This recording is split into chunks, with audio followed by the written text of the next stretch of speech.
عمر تیری غداری سے ڈر لگتا ہے، تیری بے وفائی سے ڈر لگتا ہے، کہیں ایسا نہ ہو کہ میں پانی پینے لگوں اور پانی پیتے ہی تو گردن پر دھوکے سے تلوار مار دے۔ تیرا کیا بھروسہ، جبکہ جانتا ہے کہ مسلمان کبھی غداری نہیں کرتا، لیکن اس نے غصہ دلایا حضرت عمر کو، کہا عمر ڈر لگتا ہے تیری غداری سے، ایسا نہ ہو کہ میں نے پانی پینے کی خواہش ظاہر کی اور میں پانی پینے لگوں اور پانی پی بھی نہ سکوں اور تو اپنی تلوار سے میری گردن اڑا دے۔ حضرت عمر مسکرا کر کہتے ہیں کہ آئے ہر مزان، مسلمان غدار نہیں ہوتا، مسلمان بے وفا نہیں ہوتا، اور سن مسلمان وعدہ خلافی بھی نہیں کرتا۔ میں تجھ سے وعدہ کرتا ہوں کہ جب تک تو اس پانی کو پی نہیں لے گا جو تیرے ہاتھ میں ہے، میں تیری گردن پہ تلوار نہیں چلاؤں گا۔ آئے ہرمزان، جب تک تو اس پانی کو پی نہیں لے گا جو تیرے ہاتھ میں ہے، میں تیری گردن پہ تلوار نہیں چلاؤں گا۔ اور تو جانتا ہے کہ مسلمان کبھی وعدہ خلافی نہیں کرتا۔ یہی تو وہ سننا چاہتا تھا، یہی جملے تو وہ عمر کی زبان سے نکلوانا چاہتا تھا۔ جیسے ہی حضرت عمر فاروق نے یہ کہا کہ جب تک تو اس پانی کو پی نہیں لے گا جو تیرے ہاتھ میں ہے، میں تیری گردن پہ تلوار نہیں چلاؤں گا، اس نے یہ سنتے ہی مسکرانے لگا، کھلکھلا کر ہنسنے لگا اور کہنے لگا کہ عمر، میں جانتا ہوں کہ مسلمان کبھی وعدہ خلافی نہیں کرتا، میں جانتا ہوں کہ مسلمان کبھی جھوٹ نہیں بولتا، میں یہ بھی جانتا ہوں کہ مسلمان کبھی اپنی بات سے پیچھے نہیں ہٹتا۔ ابھی آپ نے وعدہ کیا ہے کہ جب تک تو اس پانی کو پی نہیں لے گا جو تیرے ہاتھ میں ہے، میں تیری گردن پہ تلوار نہیں چلاؤں گا۔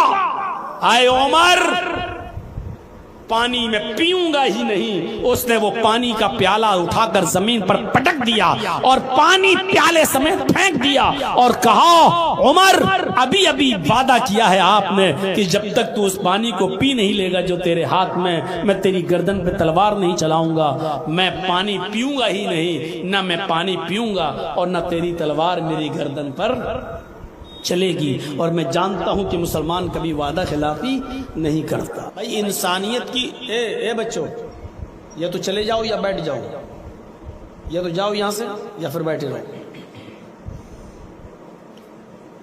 انسانیت کو ہم 3 پارٹس میں ڈیوائیڈ کر سکتے ہیں، 3 قسموں میں تقسیم کر سکتے ہیں انسانیت کو۔ انسانیت کی پہلی قسم مومن، انسانیت کی دوسری قسم کافر۔ انسانیت کی پہلی قسم مومن، اہل ایمان، اور انسانیت کی دوسری قسم کافر، اور انسانیت کی تیسری قسم نہ مومن نہ کافر، بیچ میں، جس کو ہم کہہ سکتے ہیں منافق۔ اس کا پتہ ہی نہیں چلتا ہے کہ یہ ہم میں ہے یا ان میں ہے۔ وہ آپ کے پاس آئیں گے تو آپ جیسی بات، ہمارے پاس آئیں گے تو ہم جیسی بات۔ ان کے بارے میں اللہ نے ان کی ایک پہچان بتائی ہے، بیچ والوں کی، منافقوں کی۔ وہ پہچان کیا ہے؟ اذا لقوا الذین آمنوا قالوا آمنا وَإِذَا خَلَوْا إِلَىٰ شَيَاطِينِهِمْ قَالُوا إِنَّا مَعَكُمْ۔ جب یہ مسلمانوں کے پاس آتے ہیں، مومنوں سے ملاقات کرتے ہیں تو کہتے ہیں کہ ہم تو مومن ہیں۔ قَالُوا آمَنَّا، ہم تو ایمان لائے، ہم تو تمہارے ساتھ ہیں۔ پہچان دیکھیے، اِذَا لَقُوا الَّذِينَ آمَنُوا قَالُوا آمَنَّا، جب یہ مسلمانوں سے، مومنوں سے ملاقات کرتے ہیں تو کہتے ہیں ہم تو مومن ہیں، ہم تو ایمان لائے۔ وَإِذَا خَلَوْا إِلَىٰ شَيَاطِينِهِمْ، اور جب یہ اپنے چیلے چپاٹوں کے پاس، اپنے یار دوستوں کے پاس جاتے ہیں تو کہتے ہیں اِنَّا مَعَكُمْ، ہم تو تمہارے ساتھ ہیں۔ مسلمانوں کے پاس آئیں گے تو کہیں گے ہم تمہارے ساتھ ہیں، ایمان لائے، اور اپنے چیلے چپاٹوں کے پاس، دوستوں کے پاس، شیطانوں کے پاس، اپنے ساتھیوں کے پاس جائیں گے تو کہیں گے ہم تمہارے ساتھ ہیں۔ انما نحن مستہزئون، ہم تو ان سے مذاق کر رہے تھے، یعنی ہم مسلمانوں سے جو کہہ رہے تھے کہ ہم تمہارے ساتھ ہیں، ہم تو مذاق کر رہے تھے ان سے، ہم تو اصل میں تمہارے ساتھ ہیں۔ یہ انسانیت کی سب سے خطرناک قسم ہے، کیونکہ مومنوں سے کوئی خطرہ نہیں ہے اور کافروں سے بھی کوئی خطرہ نہیں ہے، وہ کافر ہیں، ہمیں ان سے کیا خطرہ ہے؟ ہوشیار ہیں ہم، یہ کافر ہے، ہمیں کبھی بھی دھوکہ دے سکتا، یہ ہم ان سے ہوشیار تو ہیں، لیکن منافق چونکہ ہمارے ساتھ اٹھتا بیٹھتا ہے اس لیے ہم اس سے ہوشیار نہیں رہتے ہیں، ہم اس کو اپنا ہمدرد سمجھتے ہیں، اور یہ اندر ہی اندر سے ہمیں کھوکھلا کرتا ہے، اندر ہی اندر سے ہمیں دیمک کی طرح چاٹتا ہے، اندر ہی اندر سے ہمیں رسوا اور ذلیل کرنے کی پلاننگ کرتا ہے، اس لیے اس سے ہم ہوشیار نہیں رہ پاتے ہیں۔ پہلے رکوع میں سورہ بقرہ کے پہلے رکوع میں اللہ نے کافروں کا اور مومنوں کا دونوں کا ذکر کر دیا، اور منافقوں کا ذکر الگ سے دوسرے رکوع میں کیا۔ پہلا رکوع پڑھیے آپ، اہل ایمان کا ذکر پہلے رکوع میں اور کافروں کا بھی ذکر پہلے رکوع میں۔ الف لام میم ذالک الکتاب لا ریب فیہ ھدی للمتقین الذین یؤمنون بالغیب ویقیمون الصلاة ومما رزقناہم ینفقون۔ یہ کتاب بلا شک و شبہ درست ہے، اس کتاب کے اندر شک و شبہ کرنے کی کوئی گنجائش نہیں، یعنی قرآن۔ ھدی للمتقین، اللہ سے ڈرنے والوں کے لیے ہدایت ہے، اللہ سے ڈرنے والوں کے لیے اس سراپا ہدایت بن کر نازل کی گئی قرآن۔ الذین یؤمنون بالغیب، ان لوگوں کے لیے یہ کتاب ہدایت ہے، ان متقیوں کے لیے جو غیب پر ایمان رکھتے ہیں۔ غیب پر ایمان رکھنے کا مطلب جو چھپی ہوئی چیزوں پر ایمان رکھتے ہیں۔ چھپی ہوئی چیزوں پر ایمان لانے کا مطلب سمجھتے ہیں نا، جنت دیکھی نہیں لیکن ایمان ہے، ہم نے جہنم دیکھی نہیں لیکن پھر بھی ہم مانتے ہیں، اللہ کو ہم نے اور آپ نے دیکھا نہیں لیکن پھر بھی ہمارا اور آپ کا ایمان اللہ پر ہے، فرشتوں کو ہم نے اور آپ نے دیکھا نہیں لیکن پھر بھی ہمارا اور آپ کا ایمان فرشتوں پر ہے، تقدیر ہم نے اور آپ نے دیکھی نہیں، کل کیا ہوگا ہمارے ساتھ، پرسوں کیا ہوگا ہمارے ساتھ، ایک سال کے بعد کیا ہوگا ہمارے ساتھ ہمیں نہیں معلوم، لیکن اچھی اور بری تقدیر پر ہمارا ایمان ہے کہ جو کچھ بھی ہوا ہے میرے ساتھ وہ ہماری تقدیر میں لکھا ہوا تھا، ہماری قسمت میں لکھا ہوا تھا، اس پر ہمارا ایمان ہے۔ تو الذین یؤمنون بالغیب کا مطلب یہ ہے جو چھپی ہوئی چیزوں پر ایمان رکھتے ہیں، جو چھپی ہوئی چیزوں کو تسلیم کرتے ہیں، جو غیب کی چیزیں چھپی ہوئی چیزیں جو ان پر ایمان رکھتے ہیں۔ والذین یقیمون الصلاۃ، اور جو پابندی کے ساتھ نماز قائم کرتے ہیں۔ وَمِمَّا رَزَقْنَاهُمْ يُنْفِقُونَ، اور ہم نے جو رزق اتارا ہے، ہم نے ان کو جو روزی دی ہے اس میں سے یہ اللہ کی راہ میں خرچ کرتے ہیں، اللہ کی راہ میں دیتے ہیں۔ دیکھیے مومنوں کا ذکر ہو رہا ہے، مومنوں کا، اور جو ہم نے ان کو رزق دیا اس میں سے یہ خرچ کرتے ہیں۔ والذین یؤمنون بما انزل الیک وما انزل من قبلک، اور جو کتاب ہم نے آپ کی طرف نازل کی ہے یعنی قرآن، اس پر ایمان رکھتے ہیں، اور وہ کتابیں جو ہم نے آپ سے پہلے نازل کی ہیں ان کتابوں پر بھی جو ایمان رکھتے ہیں، یعنی تورات، زبور اور انجیل وغیرہ۔ وَبِالْآخِرَةِ هُمْ يُوقِنُونَ، اور جو آخرت کے دن پر یقین رکھتے ہیں، جو آخرت کے دن کی اوپر یقین کامل ہے جن کا۔ اتنی چیزیں بیان کرنے کے بعد اللہ رب العالمین نے فرمایا اولئک علی ھدی من ربہم واولئک هم المفلحون، یہی وہ لوگ ہیں جو اپنے رب کی ہدایت پر ہیں۔ اولئک علی ھدی من ربہم، یہی وہ لوگ ہیں جو اپنے رب کی ہدایت پر ہیں۔ واولئک هم المفلحون، اور یہی وہ لوگ ہیں جو کامیاب ہونے والے ہیں، جو نجات پانے والے ہیں، جو نجات یافتہ ہیں، یہی وہ لوگ ہیں جو کامیاب ہیں۔ یہ مومنوں کا ذکر ہو گیا ہے۔ اہل انسانیت کی پہلی قسم مومن، اور اللہ تعالیٰ نے کہا مومن کون ہے؟ مومن کون ہے؟ جو اللہ کی کتاب کو، قرآن کو بالکل صحیح اور سچی کتاب مانتا ہے۔ مومن کون ہے؟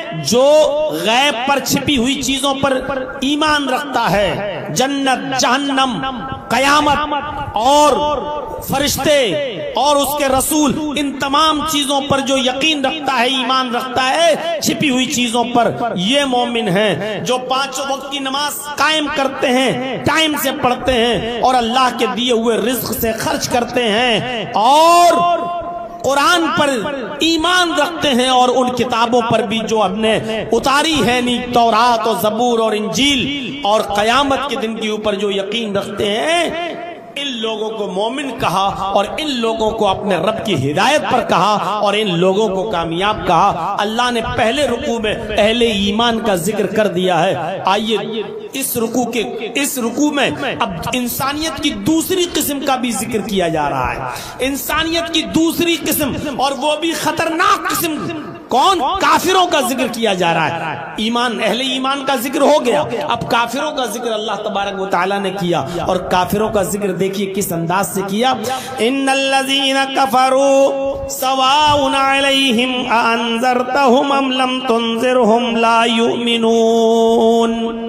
جن لوگوں نے کفر کیا، جو کافر ہیں، انذرتہم ام لم تنذرہم، اے محمد صلی اللہ علیہ وسلم آپ ان کو ڈرائیں یا نہ ڈرائیں، آپ ان کو سمجھائیں یا نہ سمجھائیں، لا یؤمنون، یہ ایمان نہیں لائیں گے، یہ ایمان لانے والے نہیں ہیں، مسلمان ہو ہی نہیں سکتے، یہ ایمان نہیں لا سکتے۔ کیوں نہیں لائیں گے ایمان؟ آپ ان کو چاہے کتنا سمجھائیے، یہ مومن نہیں ہوں گے، ایمان نہیں لائیں گے۔ کیوں نہیں لائیں گے؟ ختم اللہ علی قلوبہم وعلی سمعہم وعلی ابصارہم غشاوہ۔ ختم اللہ علی قلوبہم، اللہ رب العالمین نے ان کے دلوں پر مہر لگا دی، وعلی سمعہم، اور ان کے کانوں پر بھی اللہ رب العالمین نے مہر لگا دی۔ ان کے دلوں پر مہر لگ گئی، لاکھ ان کو سمجھاؤ یہ سمجھنے والے نہیں ہیں۔ ان کے کانوں پر بھی مہر لگ گئی، لاکھ ان کو سناؤ یہ سننے والے نہیں ہیں۔ آپ کی بات ان کے دل میں نہیں اترے گی کیونکہ دل پر مہر لگی ہوئی ہے، آپ کی بات ان کے کانوں میں نہیں جائے گی کیونکہ کانوں پر مہر لگی ہوئی ہے۔ وَعَلَىٰ أَبْصَارِهِمْ غِشَاوَةٌ، اور ان کی آنکھوں کے سامنے پردہ ڈال دیا ہے، پردے پڑے ہوئے، حقیقت ان کو دکھائی نہیں دے رہی ہے، ان کی آنکھوں کے سامنے اللہ نے پردے ڈال دیے ہیں اور ان کو حقیقت سے کوئی شناسائی نہیں ہے، حقیقت ان کو نظر نہیں آ رہی ہے، حقیقت۔ وَلَهُمْ عَذَابٌ عَظِيمٌ، اور اللہ رب العالمین نے ان کے لیے بہت بڑا عذاب تیار کر رکھا ہے، ان کافروں کے لیے بہت بڑا عذاب ہے۔ وَلَهُمْ عَذَابٌ عَظِيمٌ، ان کے لیے بہت بڑا عذاب ہے۔ مومنوں کے لیے کہا یہ اپنے رب کی ہدایت پر ہیں اور یہ کامیاب ہو رہے ہونے والے ہیں، اور کافروں کے لیے کیا کہا؟ ان کے لیے بہت بڑا عذاب ہے۔ اہل ایمان کا اور کافروں کا ذکر کرنے کے بعد اللہ اب تیسری قسم کا جو ذکر کر رہا ہے دوسرے رکوع میں، اس کے لیے الگ سے دوسرا رکوع استعمال کیا گیا۔ غور کیجئے، تیسری قسم جس کا تذکرہ ہم آپ کے سامنے کر رہے ہیں، وہ تیسری قسم کیا ہے؟ وَمِنَ النَّاسِ مَن يَقُولُ آمَنَّا بِاللَّهِ وَبِالْيَوْمِ الْآخِرِ، کچھ لوگ تمہیں ایسے ملیں گے جو نہ مومن ہوں گے نہ کافر ہوں گے، بلکہ ایسے ہوں گے جو اپنی زبان سے کہیں گے ہم اللہ پر ایمان لائے، جو اپنی زبان سے کہیں گے ہم اللہ پر ایمان رکھتے ہیں، ہم اللہ کو مانتے ہیں، اللہ پر ہمارا ایمان ہے، وَبِالْيَوْمِ الْآخِرِ، اور قیامت کے دن کے اوپر ہمارا ایمان ہے، قیامت کے دن کو بھی ہم مانتے ہیں، وَمَا هُمْ بِمُؤْمِنِينَ، حالانکہ حقیقت یہ کہ وہ ایمان نہیں رکھتے نہ اللہ پر نہ قیامت کے دن پر۔ پھر وہ ایسا کیوں کہہ رہے ہیں؟ یخادعون اللہ والذین آمنوا،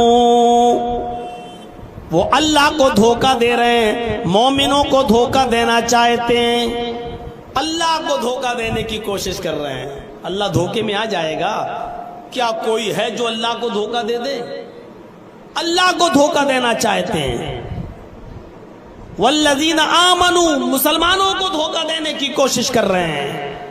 اللہ نے فرمایا وما یخدعون الا انفسهم، یہ اللہ کو دھوکہ نہیں دے رہے بلکہ اپنے آپ کو دھوکہ دے رہے ہیں. اللہ کو دھوکہ نہیں دے رہے ہیں، یہ اپنے آپ کو دھوکہ دے رہے ہیں. کیسا دھوکہ؟ کیسا؟ میرے پیارے ساتھیوں، ایک آدمی اپنے آپ کو مسلمان تصور کر رہا ہے. جمعے کے دن، سنیچر کے دن مسجد میں نہیں گیا، اتوار کو مسجد میں نہیں دکھا، سوموار کے دن مسجد میں بالکل نہیں گیا، منگل کے دن بھی نہیں گیا، بدھ کے دن بھی مارکیٹ گھومتا رہا، جمعرات کے دن بھی وہ اس کی شکل مسجد میں نہیں دکھی، سنیچر سے لے کر جمعرات تک وہ مسجد میں نہیں گیا، اور جمعے کے دن سب سے آگے والی صف میں بیٹھا ہے، پہلی صف میں بیٹھا ہے. پورے ہفتے مسجد سے غائب، اور آخری دن جمعے والے دن سب سے پہلے مسجد میں آ گیا، اگلی صف میں بیٹھا ہوا ہے. اور ایک صاحب ہیں جو پورے ہفتے مسجد میں آئے، سنیچر کو بھی آئے، اتوار کو بھی آئے، سوم کو بھی آئے، منگل کو بھی آئے، بدھ کو بھی آئے، جمعرات کو بھی آئے، جمعے کو بھی آئے.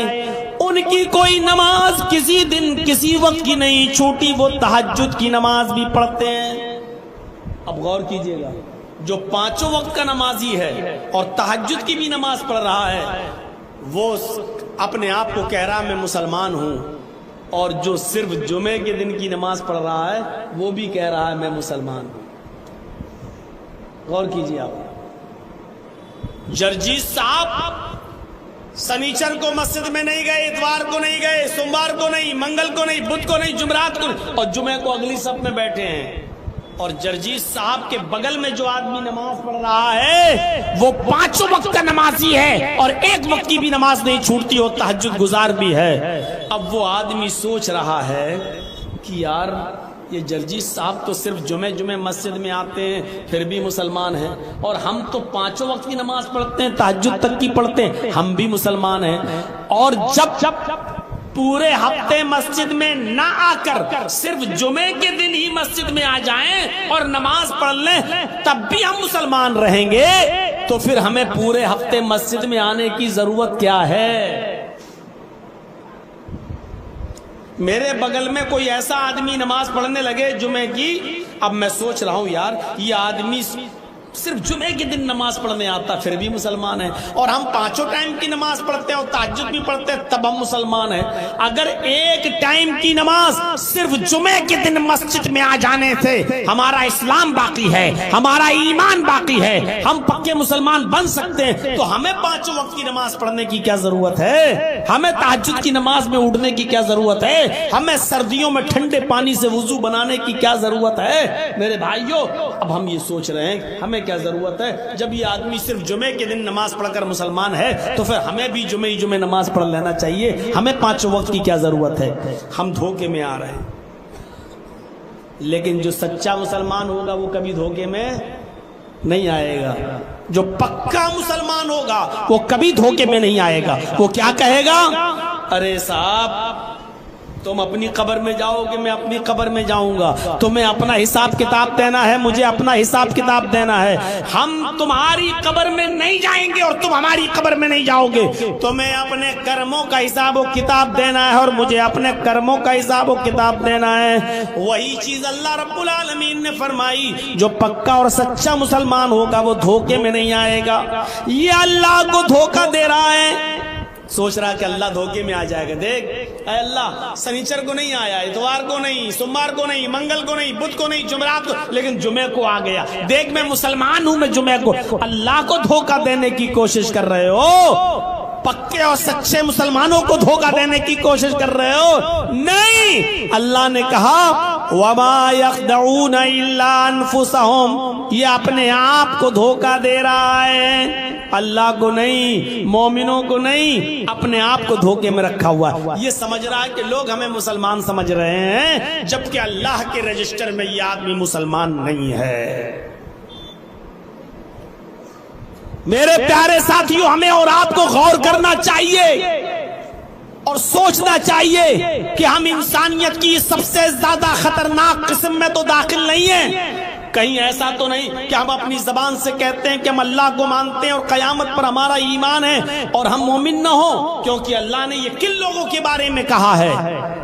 بہت سے لوگ ہیں جو کہیں گے ہم اللہ پر ایمان لائے، ہم قیامت کے دن پر ایمان لائے، لیکن وہ مومن نہیں ہوں گے. یہ اللہ کو دھوکہ دے رہے ہیں، یہ مومنوں کو دھوکہ دے رہے ہیں. وَمَا يَخْدَعُونَ إِلَّا أَنفُسَهُمْ، حالانکہ یہ اپنے آپ کو دھوکہ دے رہے ہیں. وَمَا يَشْعُرُونَ، اور ان کو پتہ نہیں کہ یہ کس کو دھوکہ دے رہے ہیں. وَمَا يَشْعُرُونَ، ان کو اس بات کا علم نہیں کہ یہ کس کو دھوکہ دے رہے ہیں. فِي قُلُوبِهِم مَرَضٌ فَزَادَهُمُ اللَّهُ مَرَضًا، فِي قُلُوبِهِم مَرَضٌ، ان کے دلوں میں شک کی بیماری ہے. فَزَادَهُمُ اللَّهُ مَرَضًا، تو اللہ نے اس بیماری کو اور بڑھا دیا. شک کی بیماری ہے، پتہ نہیں، نماز نہیں پڑھیں گے قبر میں عذاب ہوگا، یہ نہیں کریں گے تو قبر میں عذاب، پتہ نہیں قبر میں عذاب ہوتا بھی ہے یا نہیں ہوتا. مریں گے تب دیکھا جائے گا. ہمارے سامنے کتنے لوگ مر جاتے ہیں، کتنے لوگوں کو قبر میں دفن کیا جاتا ہے. کہاں کسی قبر سے چیخنے اور چلانے کی آواز آتی ہے؟ اگر قبر میں عذاب ہوتا ہے تو کسی کے رونے اور چیخنے کی آواز کیوں نہیں آتی ہے؟ پتہ نہیں عذاب ہوتا بھی ہے یا نہیں ہوتا. یہ ملا مولوی ایسے ہی چلاتے پھرتے ہیں، ان کے دلوں میں بیماری ہے شک کی. اسی وجہ سے یہ نیک عمل، اچھے عمل نہیں کر رہے ہیں. کیوں؟ فی قلوبہم مرض، ان کے دلوں میں بیماری ہے. فزادہم اللہ مرضا، تو اللہ نے اس شک کی بیماری کو اور بڑھا دیا ہے. کرتے رہو شک، مرتے رہو اس بیماری میں اور زیادہ. میرے بھائیوں، انسانیت کی اس تیسری خطرناک قسم کا نام ہے منافق. تیسری خطرناک قسم کا نام ہے منافق. اور اللہ کے نبی جناب محمد رسول اللہ صلی اللہ علیہ وسلم نے اس کی پہچان یہ کہہ کر اور بڑھا دی ہے اور بتا دی ہے کہ ایسا شخص اس کے اندر 3 چیزیں پائی جائیں گی، تب آپ یقین کر لینا کہ یہ پکا منافق ہے. اور وہ 3 چیزیں کیا ہیں؟ آیت المنافق ثلاث، 3 چیزیں جس کے اندر پائی جائیں گی وہ منافق. وہ کیا ہے؟ آیت المنافق ثلاث، 3 چیزیں بتائیں. پہلی چیز، اذا حدث کذب، جب وہ بات کرے گا تو جھوٹ بولے گا. مسلمانوں غور کرنا، یہ صفت ہمارے اندر پائی جاتی ہے یا نہیں پائی جاتی؟ اذا حدث کذب، جب وہ بات کرے گا تو جھوٹ بولے گا. پہلی چیز. وَإِذَا وَعَدَ أَخْلَفَ، جب وعدہ خلافی، جب کسی سے وعدہ کرے گا تو وعدہ خلافی کرے گا، اس وعدے کو پورا نہیں کرے گا. یہ دوسری صفت. اور تیسری صفت، وَإِذَا اؤْتُمِنَ خَانَ، جب اس کے پاس امانت رکھی جائے گی تو امانت میں خیانت کرے گا. یہ تیسری صفت اس کے اندر پائی جائے گی. ان 3 صفتوں کے علاوہ اللہ کے نبی صلی اللہ علیہ وسلم نے فرمایا، اربع من کن فیہ کان فیہ خصلۃ من النفاق. اللہ کے نبی نے فرمایا 4 چیزیں جس کے اندر پائی جائیں گی. ایک حدیث میں 3 اور ایک حدیث میں 4. اس میں وَإِذَا خَاصَمَ فَجَرَ بھی آیا ہے. جب وہ کسی سے لڑے گا، جھگڑا کرے گا تو گالی دے گا، فسق و فجور بکے گا، منہ سے الٹے سیدھے اور گالی والے جملے استعمال کرے گا. اللہ کے نبی صلی اللہ علیہ وسلم نے فرمایا کہ 4 چیزیں جس کے اندر پائی جائیں گی. ایک حدیث میں 3 اور ایک حدیث میں 4. اور ایک بات یاد رکھیے گا، جس حدیث کے اندر اللہ کے نبی نے 3 چیزیں بتائیں کہ 3 چیزیں جس کے اندر پائی جائیں گی، 3 چیزیں وہ پکا منافق ہوگا. ان تینوں میں سے اگر ایک چیز پائی گئی تو 1/3 منافق, 2 چیزیں پائی گئی تو 2/3 منافق, اور تینوں چیزیں پائی گئی تو پکا منافق. اور اللہ کے نبی نے فرمایا وَإِنْ صَامَ وَصَلَّى وَزَعَمَ أَنَّهُ مُسْلِمٌ, اگرچہ وہ کتنا بھی بڑا روزے دار ہو اور کتنا ہی وہ نمازیں پڑھتا ہو اور اپنے آپ کو کتنا بڑا مسلمان سمجھتا ہو, اس کے مسلمان سمجھ لینے سے, اس کی نمازیں پڑھ لینے سے, اس کا روزے دار ہو جانے سے کوئی فرق نہیں پڑتا ہے. اس کے روزے کسی کام کے نہیں, اس کی نمازیں کسی کام کی نہیں, اس کا اچھا عمل کسی کام کا نہیں, اگر یہ 3 چیزیں اس کے اندر پائی جا رہی ہیں تو. وہ 3 چیزیں کیا ہیں؟ پہلی چیز اذا حدث کذب, جب بات کرے گا تو جھوٹ بولے گا. آج جھوٹ ہماری رگ رگ میں پڑا ہوا ہے. چھوٹی سی دکان بھی اگر ہم چلاتے ہیں تو بغیر جھوٹ کے نہیں چل سکتی آج ہماری. اور آپ کو بہت بڑی بات ہو گئی دکان. آئیے رمضان کے مہینے میں جتنا چندہ کرنے والے جاتے ہیں مدرسوں کا, غور کرو. ہم لوگ دیکھتے ہیں یو پی میں بھی چندہ کرنے آتے ہیں لوگ, اور مدرسوں کا چندے میں بھی کیا کہیں گے, ہمارے مدرسے میں 300 بچے باہر کے پڑھتے ہیں. میں نے خود ایسے لوگوں کے اعلانات سنے ہیں جن کے مدرسوں میں جا چکا ہوں جہاں 50 بچے بھی باہر کے نہیں ہیں, لیکن پھر بھی مدرسے کا چندہ کرنے والا مچند اعلان کر کے کہتا ہے کہ ہم ایسے مدرسے سے آئے ہیں, ہمارے ہاں 300 بچے پڑھتے ہیں جن کے قیام و طعام کا انتظام مدرسہ کرتا ہے, خود اٹھاتا ہے, مدرسہ ان کا کفیل ہے, ذمہ دار ہے. کبھی کبھی اعلان سن کر مجھے ہنسی آ جاتی ہے, چھپاتا ہوں, لیکن کیا کہیں, ان کو پکڑ بھی نہیں سکتا, ان کو بے عزت بھی نہیں کر سکتا. اگر ان کے اوپر گرفت کر لی جائے, پکڑ لیا جائے تو بیچارے یہ مدرسے پھر بند ہونے کی کگار پہ آ جاتے ہیں. میرے بھائیوں, ایک اچھا کام کرنے والے لوگ جو دین کا دینی مدرسے چلاتے ہیں اس پر بھی جھوٹ بول کے چندہ لیا جا رہا ہے. پھر آپ دکان چلانے والوں پر کیا اعتبار کریں گے اور کیا بھروسہ کریں گے؟ آپ تصور کریں, آپ جھوٹ آج ہماری رگ رگ میں سما چکا ہے.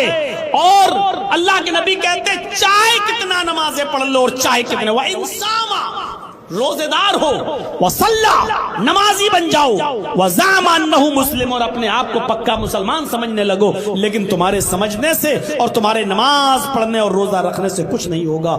1/3 منافق. یہ نفاق ہمارے اندر رچ گیا اور بس گیا.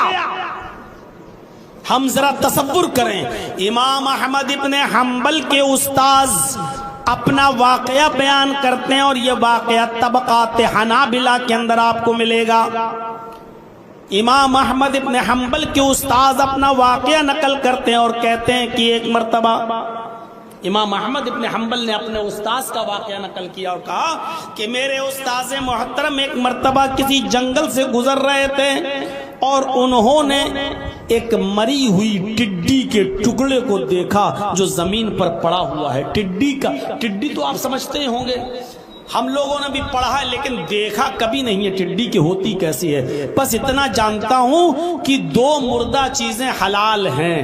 اللہ کے نبی صلی اللہ علیہ وسلم نے 2 مردہ چیزوں کو حلال قرار دیا ہے, ایک مچھلی اور ایک ٹڈی. اب وہ ٹڈی کی شکل کیا ہوتی ہے وہ مجھے بھی نہیں معلوم, لیکن ٹڈی کا ٹکڑا مرا ہوا پڑا تھا زمین پر, اور ایک چیونٹی اس ٹڈی کے ٹکڑے پر سوار تھی اور اس کو کھینچنے کی کوشش کر رہی تھی کہ کھینچوں, لیکن وہ کھینچ نہیں پا رہی تھی کیونکہ ٹڈی کا ٹکڑا بڑا تھا اور چیونٹی کمزور, وہ بیچاری اس ٹڈی کے ٹکڑے کو کھینچ نہیں پا رہی تھی. امام احمد ابن حنبل کے استاذ کہتے ہیں کہ میں اس ٹڈی کے ٹکڑے پر چیونٹی کو دیکھتا رہا. تھوڑی دیر کے بعد میں نے دیکھا کہ اس چیونٹی نے اس ٹڈی کے ٹکڑے کو چھوڑ دیا اور اس کو چھوڑ کر وہ چلی گئی۔ میں بھی اس کے پیچھے پیچھے چلنے لگا کہ دیکھیں یہ چیونٹی کہاں جاتی ہے۔ دیکھا وہ چیونٹی ایک بل میں، ایک سوراخ میں چلی گئی۔ تھوڑی دیر کے بعد میں نے دیکھا کہ وہ چیونٹی بہت سی چیونٹیوں کو لے کر آ رہی ہے۔ وہ چیونٹی بہت سی چیونٹیوں کو لے کر آئی، یعنی وہ آگے آگے اور 25 30 50 چیونٹیاں اس کے پیچھے پیچھے چلی آ رہی ہیں۔ احمد ابن حنبل کے استاذ کہتے ہیں جیسی وہ چیونٹی اس ٹڈی کے ٹکڑے کے پاس آئی، میں نے ٹڈی کا ٹکڑا اٹھا لیا۔ مسلمانوں ذرا غور کرنا، سوچئے گا، میں نے اس مری ہوئی ٹڈی کے ٹکڑے کو اٹھا لیا۔ چیونٹی ڈھونڈنے لگی، تلاش کرنے لگی کہ کہاں گیا، اور ساری چیونٹیاں اس چیونٹی کے پاس کھڑی ہیں۔ مطلب تم لے کر تو آئی ہو، ٹڈی کے ٹکڑے کے پاس کہاں ہے ٹڈی کا ٹکڑا؟ اور احمد ابن حنبل کے استاذ کہتے ہیں وہ ٹڈی کا ٹکڑا تو میں نے اٹھا لیا، اپنے ہاتھ میں لے لیا، وہ میرے پاس تھا۔ وہ چیونٹی ڈھونڈتی رہی، ادھر ادھر بھٹکتی رہی، لیکن اس کو ٹڈی کا ٹکڑا جب نہیں ملا تو ساری چیونٹیاں چلی گئیں اور اپنے اپنے بلوں میں گھس گئیں۔ ذرا سنیے گا، یہ واقعہ بڑا دلچسپ ہے۔ جب ساری چیونٹیاں چلی گئیں لیکن وہ چیونٹی نہیں گئی، پہلی والی جو مری ہوئی ٹڈی کے ٹکڑے پر چڑھی تھی وہ نہیں گئی، وہ اسی جگہ پر کھڑی رہی۔ اس کو توقع تھی، اس کو امید تھی کہ ہم نے تو دیکھا ہے ٹڈی کا ٹکڑا، آخر گیا کہاں؟ جب وہ چیونٹی وہیں رہ گئی اور ساری چیونٹیاں اپنے بلوں میں چلی گئیں تو احمد ابن حنبل کے استاذ کہتے ہیں میں نے پھر ٹڈی کا ٹکڑا اس چیونٹی کے پاس لا کر رکھ دیا۔ اس ٹڈی کے ٹکڑے کو چیونٹی نے دیکھا تو فوراً اس کی اوپر چڑھ گئی اور پھر کھینچنے لگی، لیکن وہ ناکام رہی، کھینچ نہیں پائی۔ اس نے جلدی سے اس ٹڈی کے ٹکڑے کو چھوڑا اور پھر دوڑتی ہوئی بھاگتی ہوئی پھر وہ بل میں گئی، اور پھر بل سے تمام چیونٹیوں کو لے کر پھر آئی۔ 25 30 50 چیونٹیوں کو لے کر جب وہ دوبارہ آئی اور جیسی وہ اس ٹڈی کے ٹکڑے کے قریب پہنچی، میں نے ٹڈی کے ٹکڑے کو پھر اٹھا لیا۔ ساری چیونٹیاں پھر کھڑی ہیں، گویا کہ اس سے پوچھ رہی ہوں کہاں ہے ٹڈی؟ تم بار بار ہم کو کہہ کے لاتی ہو اور یہاں تو کچھ ملتا ہی نہیں ہے۔ وہ چیونٹی منڈلاتی رہی لیکن ٹڈی کا ٹکڑا اس کو کہیں نہیں ملا۔ ساری چیونٹیاں اس کو چھوڑ کر چلی گئی پھر، اور اس چیونٹی کو پھر وہیں پر چھوڑ دیا۔ وہ چیونٹی پھر وہیں کھڑی رہی کہ دیکھیں آخر گیا کہاں؟ میں نے تو ٹڈی کے ٹکڑے کو یہیں پر دیکھا تھا، وہ گئی، ٹڈی گئی تو کہاں گئی؟ احمد ابن حنبل کے استاذ کہتے ہیں کہ میں نے پھر رکھ دیا اس ٹڈی کے ٹکڑے کو۔ وہ چیونٹی پھر اس کو کھینچنے لگی اور جب نہیں کھینچ پائی تو تیسری بار گئی اور بل سے بہت سی چیونٹیوں کو لے کر آئی۔ جب وہ چیونٹیاں تیسری بار آئیں میں نے ٹڈی کے ٹکڑے کو پھر اٹھا لیا کہ دیکھیں یہ چیونٹیاں کیا کرتی ہیں۔ اب ساری چیونٹیوں کو غصہ آیا۔ احمد ابن حنبل کے استاذ کہتے ہیں میں نے اپنی آنکھوں سے دیکھا کہ ساری چیونٹیاں اس ایک چیونٹی پر جو بار بار بلا کر لا رہی تھی ان چیونٹیوں کو، اس کے اوپر ٹوٹ پڑی اور اس چیونٹی کو مار ڈالا، اس کے پیر اکھاڑ دیے، اس کا سر تن سے جدا کر دیا، اس چیونٹی کو مار ڈالا، اس چیونٹی کے ٹکڑے ٹکڑے کر دیے۔ امام احمد ابن حنبل کے استاذ کہتے ہیں کہ ایک چیونٹی کی جان میری وجہ سے گئی۔ میں ٹڈی کے ٹکڑے کو اٹھا لیتا تھا، میری وجہ سے ایک چیونٹی کی جان گئی، وہ ایک الگ بات ہے، لیکن میں نے یہ اندازہ لگایا، میں نے یہ سوچ لیا کہ جھوٹ چیونٹیوں کے اندر بھی برا سمجھا جاتا ہے، جھوٹ کو چیونٹیاں بھی پسند نہیں کرتی ہیں، اور جھوٹ چیونٹیوں کے اندر بھی محبوب نہیں مانا گیا ہے، اور ایک جھوٹی چیونٹی کو بھی چیونٹیاں اپنے معاشرے میں، اپنے سماج میں زندہ نہیں رہنے دیتی ہیں۔ جھوٹی چیونٹی پر ساری چیونٹیاں چڑھ بیٹھی اور اس کو مار ڈالا۔ نوجوانوں سوچو، میرے ساتھیوں سمجھو کہ ایک جھوٹ چیونٹیوں کے اندر بھی کتنا غلط ہے کہ چیونٹیاں بھی کسی جھوٹی چیونٹیوں کو اپنے سماج میں نہیں رہنے دیتی، لیکن ہمارے سماج میں تو جو جتنا بڑا جھوٹا ہوگا اتنا بڑا نیتا ہوگا ہمارے سماج میں، اور جو سب سے اچھا جھوٹ بول لے وہ سب سے بڑا نیتا مانا جائے گا۔ اور آپ اچھی طریقے سے جانتے ہیں کہ اس وقت سب سے بڑا جھوٹا کون ہے، اس کا نام لینے کی ضرورت بھی نہیں ہے، اور اسی لیے میں نے چینل والوں کو بند کرتا ہوں، میں نے نام بھی نہیں لیا، لیکن یہ تھمبنیل بنا کر ابھی تک نام بھی ڈال دیتے، اور کل اپنی دکان چلانے کے لیے لکھ بھی دیتے کہ مولانا نے اس دیش کے پردھان منتری کو کہا سب سے بڑا جھوٹا، اور مودی کی تصویر بھی بنا دیتے اور میرا بھی فوٹو لگا دیتے، کیونکہ ان کی دکان ان چینل والوں کی اسی سے چل رہی ہے۔ اس لیے ہر جلسے میں ان کا بند ہونا اور ان کو روکنا اب بہت ضروری ہو چکا ہے، کیونکہ یہ اسلام کے ساتھ مذاق کھلواڑ کر رہے ہیں، کھلواڑ کر رہے ہیں۔ یہ جلسے اور تقریریں نہیں یوٹیوب پہ ڈال رہے ہیں، یہ تھمبنیل بنا بنا کر پوسٹ کر رہے ہیں اور الٹے سیدھے تھمبنیل بنا رہے ہیں۔ اس لیے ان پر پابندی لگانا اور ان پر نکیل کسنا بے حد ضروری ہو چکا ہے۔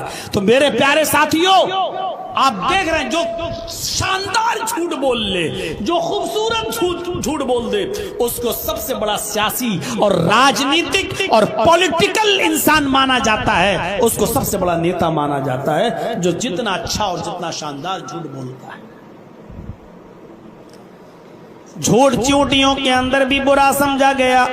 اللہ کے نبی جناب محمد رسول اللہ صلی اللہ علیہ وسلم فرماتے ہیں کہ جب کوئی انسان جھوٹ بولتا ہے، جب کوئی انسان جھوٹ بولتا ہے تو اس کے منہ سے اتنی گندی بدبو نکلتی ہے، جب کوئی انسان جھوٹ بولتا ہے تو اس کی منہ سے اتنی گندی بدبو نکلتی ہے کہ اس کی بدبو سے فرشتہ جو اس کے ارد گرد ہوتا ہے، جو فرشتہ اس کے آس پاس ہوتا ہے، 1 میل کی دوری پر بھاگ جاتا ہے۔ اس جھوٹے انسان کے منہ سے جب جھوٹ نکلتا ہے تو اس جھوٹ کی بدبو سے فرشتہ 1 میل دور بھاگ جاتا ہے، اس کو چھوڑ دیتا اور 1 میل دور۔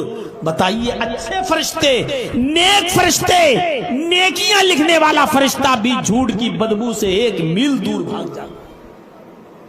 یہ ہے جھوٹ کا حال۔ جھوٹ میرے بھائیوں، صرف اپنے 2 مسلمان بھائیوں کو اگر روٹھ گئے ہیں، ناراض ہیں، تو ان کو منانے کے لیے جھوٹ بولا جا سکتا ہے۔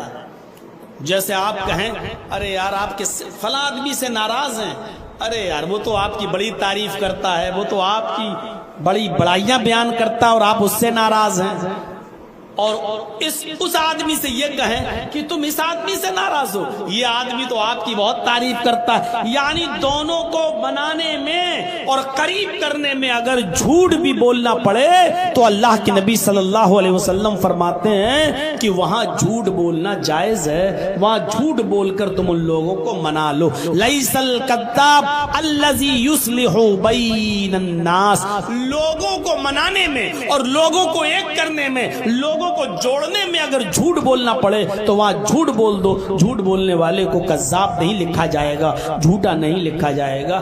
یہاں جھوٹ بولا جا سکتا ہے اگر کسی کو کسی سے منانا ہو تو، اور ایک جھوٹ اس وقت بولنا جائز ہے جب آپ کی بیوی ناراض ہو، یا بیوی کے لیے جھوٹ بولنا جائز ہے اس وقت جب اس کا شوہر اس سے ناراض ہو۔ غور کرو، میاں اور بیوی کے تعلقات کتنے اچھے ہونا چاہیے، اس بات کا اندازہ لگاؤ، اس بات کا اندازہ لگاؤ کہ اگر بیوی ناراض ہے تو شوہر کو پرمیشن دی اللہ کے رسول نے کہ اپنی بیوی کی تعریف کر کے جھوٹ بول کر اس کو منا لو۔ بھلے ہی چڑیل لگ رہی ہو لیکن کہہ دو کہ بہت خوبصورت لگ رہی ہو، ماشاءاللہ آج جم رہی ہو، کیا آج تمہارے چہرے پہ رونق ہے، مثالیں تو کتنی پیاری لگ رہی ہو، آج تو تم لائٹ مار رہی ہو، چمک رہی ہو،